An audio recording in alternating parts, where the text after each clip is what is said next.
So welcome to another edition of the Madison Challenge video blog. As you know, we're always trying to give you and deliver the best health information that we have in our community. I hope you're having a great time this year with the Madison Challenge, and don't forget every week to enter your points, because at the end of this whole competition, there's going to be a big festival, and there's going to be lots of great prizes there. Last year we gave away some great prizes like kayaks, bikes, memberships to some of the gyms. We gave an iPad away. So there's going to be lots and lots of things to actually, you'll get raffle tickets for every 100 points that you earn. So keep entering those points and they'll be waiting for you. So this week we have none other than a local dentist by the name of Dr. Scott Woodford. He happens to be my dentist. This is a dentist that's been able to help me and my family and a lot of people in this community. So he's been here for 28 years and he grew up in Madison. And so Scott, why don't you tell me a little bit about yourself as far as how you got into dentistry? Oh, brother.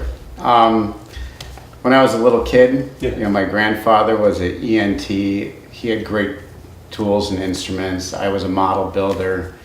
I, at first, really liked all the things that the dentist had. Lots of cool gadgets. Cool gadgets. And then, as time went on, other things fit. I'm a people person. Yeah. I like being my own boss. My father always told me, try to be your own boss, because he never was able to do that. So dentistry kind of incorporated a whole bunch of things. And then as time went on, taking care of people. It's really fulfilling work. Making people, believe it or not, people come and go from here and they're actually smiling. I know, I've seen it all the time. It's amazing to me how many people come and go and everybody's smiling, from your staff to, it's a fun place to be. You have a beautiful office here and it's like, it's amazing. It's always been, you always hear people having fear of going to the dentist, but I mean, everybody seems to be smiling when they come in and out of here. So. No, thank you very much. Yeah. So can you tell us a little bit more about what dentistry is all about and what you specifically do in your practice? Okay, everyone thinks of dentistry as, just cleaning your teeth, buffing them out and or fixing a problem, a specific problem. And of course we do those things, but we provide, a ton of different services. Everything from nutritional counseling, checking developmental problems that potentially you might see in the teeth before other things. So we're screening for cancer, but we're also providing top level aesthetic dentistry. Okay. We're providing implant, not placement, but restoring implants. Right. So it's a whole gamut. General dentistry really involves kind of a multitude of things. So on any given day, I mean, you could have a myriad of 15 different things that come in the office, from conditions to young children I've seen here to elderly, all kinds of things. Yeah. So you bounce from room to room, never knowing what you're really going to come across. Well, that's what keeps life interesting here. Right. Yeah, and hopefully with the scheduling, we pretty much know what's going to be happening during the day, but there are the emergencies, which are the less expected things. So why is dentistry so important to someone's overall well-being? Well, dentistry is really linked to your entire system. And we've all heard that flossing can not only add years to your life, but is really very, pretty important in just your overall health. Most people don't really understand the relationship between dentistry, cardiovascular disease, strokes, and even Alzheimer's disease. What we're finding now through research is that there's not only a link, but a causative agent between periodontal disease, the bacteria in periodontal disease, the cholesterol plaques in your vessels, and those two things linked together. The bacteria from periodontal disease and those plaques are what lead to certain really catastrophic effects, sudden heart attacks, strokes, and these are the things that affect people my age, young people. You know, we're not talking about long-term systemic disease, but we're talking about the undiagnosed, you know, cholesterol problem in, you know, in your vessels. Yeah. And So it's not just about, you know, preventing cavities from coming in, but it seems like there's some pretty significant things that could be correlated with, you know, bad oral hygiene that you'd have. absolutely. Okay. Somebody that has long-standing periodontal disease, and especially somebody that's young with periodontal disease, hadn't seen a dentist, has these specific factors, could be, you know, what we've seen is 4 times more prone to heart attacks, Wow. and as many as 9 times more prone to rheumatoid arthritis. Oh, wow. That's You know, I have a specific instance, you know, personal experience where I was at a symposium, a dental symposium in California, and they offered to screen by ultrasound, you know, the carotid artery in my neck. correct. Yes. I'm, you know, healthy eater, and I found that I had a plaque in my neck. Oh my gosh.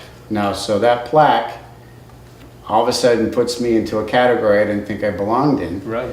which is if I had that plaque with periodontal disease, the inflammation from the bacteria into that plaque could cause a clot, and if it were in my neck, it could cause a stroke, Right. or it could cause heart Wow. disease. So you see how things are all tied together like that. Yeah. Oh. So instantly, what that does is it tells me, okay, I've got to change my eating habits. You know, limit the meats, cut the cheeses out, you know, and possibly go on some kind of a regimen Right.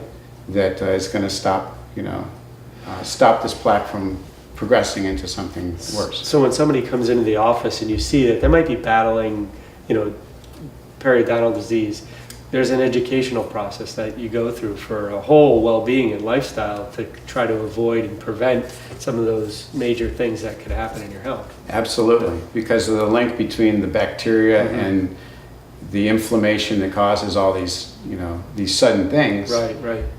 It's just that much more important that we floss, Yes. that we are preventive, Right. and that we treat periodontal problems. You know, Right. it's not something where it's one of these things that doesn't hurt, but it could be there. Right. And by diagnosing and treating it, it's extremely important. So Dr. Woodford, can you tell us a little bit about some of the advances in dentistry? You know, the advances in dentistry just keep coming, and it's one of the things that's really great are implants. Okay. What we found that if you have you know, just a normal dental procedure done, such as a bridge to replace a tooth, we know that over a certain period of time, there's a potential for breakdown.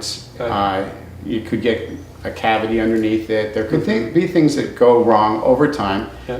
and the prognosis for that specific treatment goes down with that. So at 10 years, you might have to replace it, or 20, you might have to replace it. Implants are unique from the standpoint that they don't get decay, and if they're treated properly, everything's done right, you don't get periodontal disease. Interesting. And so the prognosis starts out in the high 90% for success, Okay. and stays at high 90 for years and years and years and years, Okay. way beyond the other treatments.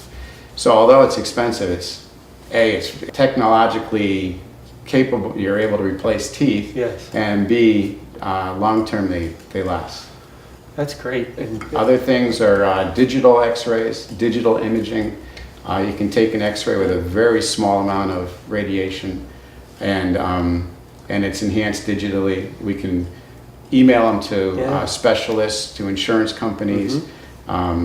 That in itself is really pretty well. I noticed that. I mean, every time I come into your office, it seems like it's got the most up-to-date, you know, technology, from the x-ray machines to the cleaning utensils and everything. It just seems like, you know, you're really doing a good job at staying up on that. That's got to be pretty challenging to do when, you know. It's you know, it's something that you know, it's one of those things that I'm pretty passionate about. Right. It keeps everything interesting. Good. Additional education, the additional technology.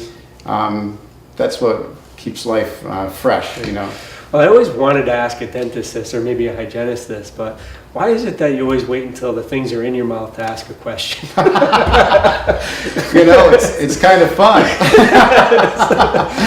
I was like, trying to answer the question, but it always makes it fun. Okay, so what's your favorite thing about being a dentist? You know, I'd say the best thing is to do a really great aesthetic case on somebody that that really has always wanted to do something and didn't have either the means or didn't have the motivation to do it, and then eventually they do. And so you can take someone that hasn't smiled all their life, and even if it's making a partial denture or if it's doing like a big veneer case, you can really change their life. You know, That's cool. And it's you know, you go away from work knowing that somebody's life really has been changed, and they send you, you know, a letter about it, or That's you know, great, yeah. it's pretty neat stuff. Awesome. Well, I want to thank you so much for being a part of the Madison Challenge and sharing your dentistry expertise with everybody. And thanks again for being a part of it. Oh, thanks. Thank you very much. Awesome. So, Dr. Woodford, would you be so kind to share with our audience what their weekly extra credit points are going to be? Oh, okay. You're already flossing, right? So, in the interest of cholesterol and health, no meat on Monday. For five For extra, 5 extra points. 5 extra points. We got it.